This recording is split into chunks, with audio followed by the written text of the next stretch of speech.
नमस्कार मंडळी, स्वागत आहे आपलं गोष्टी वास्तूंच्या विलक्षण निर्मितीच्या या आपल्या यूट्यूब चॅनेलमध्ये. घेऊन येतोय आपल्यासाठी विलक्षण वास्तू सिरीज मधील लंडन आयचा तिसरा भाग.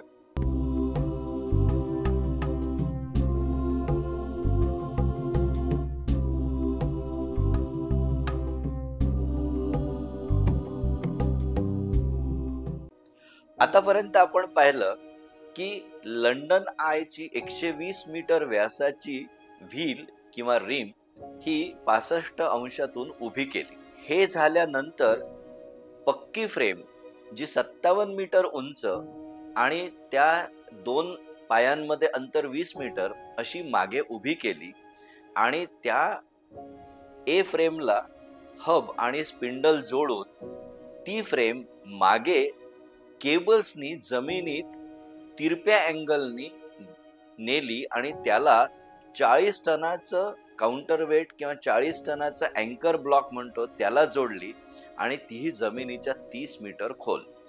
हे का करावं लागलं? अगदी सोपं आहे. तुम्ही विहिरीतनं कधी पाणी काढलंय का? जेव्हा तुम्ही विहिरीतनं बादली बुडवून ती बादली वर आणता तेव्हा कसं असतं, त्या खिराडी तिरपी असते.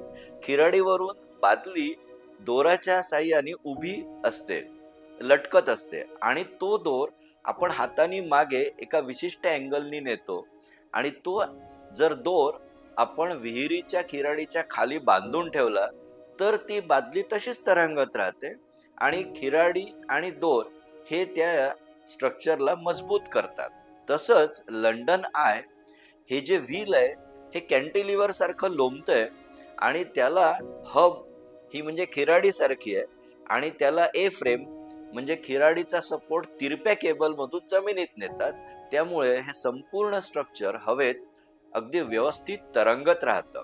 कारण याला कंडिशनच होती की संपूर्ण व्हील टेम्स नदीच्या पात्राला कुठेही पाण्याला स्पर्श करायला नको. तर हे लक्षात घेतल्यानंतर आता तुम्ही बघा की शेवटी यातल्या कॅप्सूल ज्या होत्या त्या यायला वेळ लागल्या आणि ते काम दिलं होतं फ्रेंच कंपनीत जुलिया आणि डेव्हिड यांच्या मित्राला निक बेलेला. आता फ्रेंच लोक हे काम करण्यात जरी ठीक असले तरी ब्रिटिशांच्या दृष्टीने त्यांचं जरा चलता है टाईपचं काम होतं आणि यांना खरा प्रॉब्लेम आला की ओव्हल शेपची जी कॅप्सूल बनवायची होती त्यात 6 मिलीमीटरच्या 2 काचेचे पॅनेल्स आहेत. त्याच्यामध्ये 1.2 मिलीमीटरचा एक एनर्जी सेव्ह करणारा पापुद्रा फायबर रिन्फोर्स्ड कंपोजिटचा होता आणि त्याच्यामुळे ही कॅप्सूल बॉम्ब ब्लास्ट, आग, हीट, वादळ यापासून सुरक्षित राहणार होती. त्याच वेळेला ही कॅप्सूल पूर्णपणे पारदर्शक, अर्थातच फोटो काढायला तसंच पाहिजे, परंतु ही कॅप्सूल जी आहे ही 4 सर्क्युलर रिम्स मधून खालीवर होणार. कारण जेव्हा आपण यात बसतो तेव्हा खाली आपण बसतो आणि जसजसे हे व्हील वरती जाईल तसतशा 4 सर्क्युलर रिम मध्ये ही ओव्हल शेप कॅप्सूल तशीच खाली राहील आणि ती गोल गोल सरकत राहील आणि वरती गेल्यानंतर रिमचा अडथळा येणार नाही, तुम्हाला अनइंटरप्टेड व्ह्यू मिळेल. या पद्धतीने ती बनवायची होती. तर या 4 सर्क्युलर रिम मध्ये हे काचेचे पॅनेल बसवताना निक बेलेला कठीण प्रॉब्लेम आला आणि त्यामुळे उशीर होत होता. तर डेव्हिडनी त्याला मदत केली आणि सांगितलं की काही झालं तरी क्वालिटी कंट्रोल मध्ये कॉम्प्रोमाइज नाही आणि त्याप्रमाणे निक बेलेनी हे काम उशिरा का होईना पण व्यवस्थित पूर्ण केलं आणि सगळ्यात शेवटी 10 टन वजनाच्या या 32 कॅप्सूल वेळेच्या आधी पोचल्या. आता याचं उद्घाटन 1 जानेवारी 2000 साली टोनी ब्लेअर यांनी विधिवत केलं, परंतु लोकांसाठी सुरू झालं मार्च मध्ये.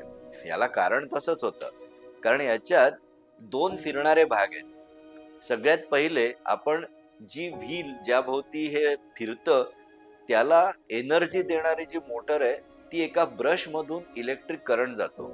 हे विशिष्ट ब्रश फार वेगळ्या पद्धतीने डिझाईन केले असतात, कारण चालत्या बोलत्या व्हील मधून इलेक्ट्रिक करंट जातो त्याशिवाय त्या हलणार नाही. आणि दुसरा ब्रश होता ही कॅप्सूल जी आहे ती गोल रिम मध्ये फिरते. ती फिरताना ती एअर कंडिशन्ड आहे, त्यामुळे त्याच्यातही लाईट एअर कंडिशनिंग चालू राहायला पाहिजे, त्यामुळे वीज सप्लाय असायलाच पाहिजे. तर हा वीज सप्लाय दुसऱ्या प्रकारच्या ब्रशने होता. या दोन्ही ब्रशेसचं डिझाईन पूर्णत्वाला नेण्यासाठी थोडा वेळ लागला. त्याच्यात बऱ्याच टेस्ट झाल्या, परंतु हे लक्षात आलं की आता सगळं ठीकठाक आहे आणि मार्च 2000 पासून लोकांनी याचा आनंद लुटायला सुरुवात केली. यात सेलिब्रिटीज सुद्धा आल्यात आणि त्यांनी कितीतरी वेळा यातनं प्रदक्षिणा करून लंडनचं पोट भरून व्ह्यू बघितला. एका वेळेला यात 25 जण बसतात एका कॅप्सूलमध्ये आणि अशा 32 कॅप्सूल आहेत, म्हणजे एका वेळेला एका फेरीत 800 जण याचा आस्वाद घेऊ शकतात आणि दिवसाला 20,000 प्रेक्षक यात बसून लंडन शहराचा आनंद लुटू शकतात. आता हे सगळं करताना काय झालं की हा प्रोजेक्ट सक्सेसफुल झाला.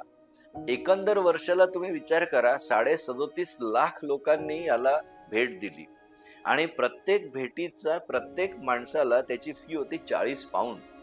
म्हणजे विचार करा, या टोटल खर्चाचा मोठा भाग एका वर्षातच वसूल झाला. हे सक्सेसफुल झाल्यानंतर पुढे काय होणार? हो, मग मालकी हक्काची मारामारी सुरू होते ना, की आधी या तिघांचा होता, डेव्हिड आणि जुलिया यांचा 1/3 भाग, तुसॉड आणि ब्रिटिश एअरवेज. तुसॉडनी काय केलं, ब्रिटिश एअरवेजचा भाग 2005 साली खरेदी केला आणि पुढल्या वर्षी डेव्हिड आणि जुलियाचे भाग त्यांनी आपल्यात सामील करून घेतला, एकच हक्क मालकीचा. त्यामुळे त्यांचं कर्ज आणि कन्स्ट्रक्शन कॉस्टचा जो इफेक्ट होता तो पण न्यूट्रलाइज झाला आणि अजून फायदा सुरू झाला. हे सगळं झाल्यानंतर ब्लॅकस्टोन ग्रुपनी 2007 ला याचे हक्क घेतले आणि त्याच्यानंतर 2014 कोका कोला कंपनीने याचा 2 वर्षांसाठी करार आपल्या ताब्यात घेऊन केला. म्हणजे बघा, एकदा प्रोजेक्ट सक्सेसफुल झाला अर्थकारणाच्या दृष्टीने की त्याची मालकी मिळवायला लोकांमध्ये अहममिका लागते. बरं, यात छोट्या छोट्या गोष्टींचा पण त्रास होतो. ज्या साऊथ बँक लंडन या छोट्याशा जागेसाठी 65,000 पाऊंड वर्षाला फी द्यायची होती भाडेपट्टीपाठी, त्या साऊथ बँकच्या ऑफिसर्सनी काय सांगितलं, आता आम्हाला 64,000 नाही, आम्हाला 25 लाख पाऊंड वर्षाला द्या. मुळात ही जागा त्यांना ब्रिटिश सरकारने एका पाऊंड या नाममात्र किमतीत दिली होती. शेवटी लंडनच्या मेयरने मध्यस्थी करून हे 25 लाख पाऊंडाची रक्कम 4 लाख पाऊंडावर आणली. तेव्हा कुठे मंडळी स्वस्त बसली.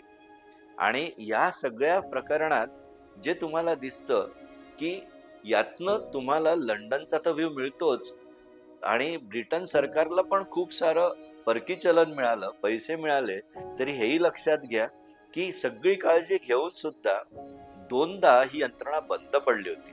पण घाबरू नका, प्रत्येक कॅप्सूलमध्ये पाणी, ब्लँकेट, इमर्जन्सी व्यवस्था सगळी होती आणि त्यामुळे लोकांनी फक्त वाट पाहिली आणि काही तासातच रेस्क्यू टीमने त्यांना पूर्ववत आधी जमिनीवर आणलं.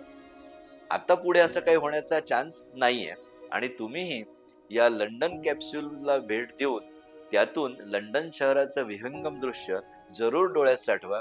तुमचे येण्या जाण्याचे पैसे जरूर वसूल होतील.